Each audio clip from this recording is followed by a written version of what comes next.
Welcome to the Mycotoxin Prediction forecast brought to you by Biomin, the world leader in mycotoxin management. This week, we will look into the predicted risk for deoxynivalenol contamination in European winter wheat.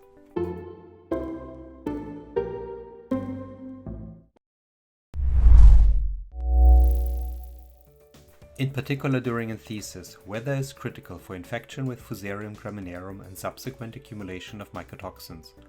Our prediction model therefore uses weather and the estimated times of Anthesis as the main indicators for future contaminations with deoxynivalenol and Zearalenone.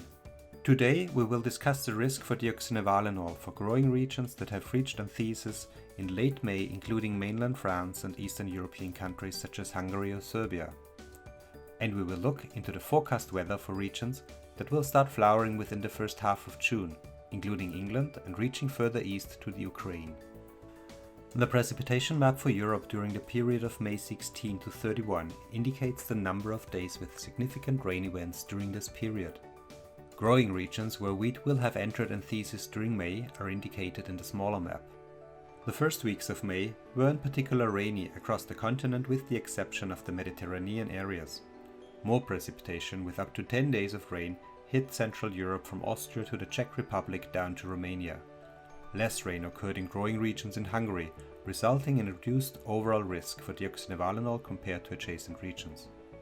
Strikingly, the same period last year was essentially dry in France and Western Europe, but more rain occurred in the east. In early June, the forecast weather predicts very similar precipitation patterns with even more rainy days, that reach also the Ukraine that had been mostly dry before. Again, Hungary is seeing fewer rain than the rest of Central Europe. The Biomin Mycotoxin Prediction tool uses 15 factors that incorporate global hourly weather data and the effect these factors have on the plant, fungi and mycotoxin production, together with the historic data of the Biomin Mycotoxin survey. Shown here are risk levels as the percentage likelihood that a crop will be over a certain threshold for the selected mycotoxin, with brown and red areas being at particular higher risk. Areas where wheat has reached or is about to reach Anthesis are given in higher detail.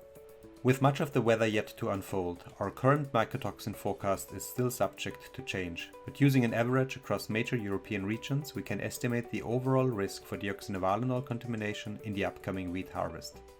The highest average risk remains for Southern Europe, with an estimated 46% of harvests containing deoxynivalenol levels above 150 parts per billion.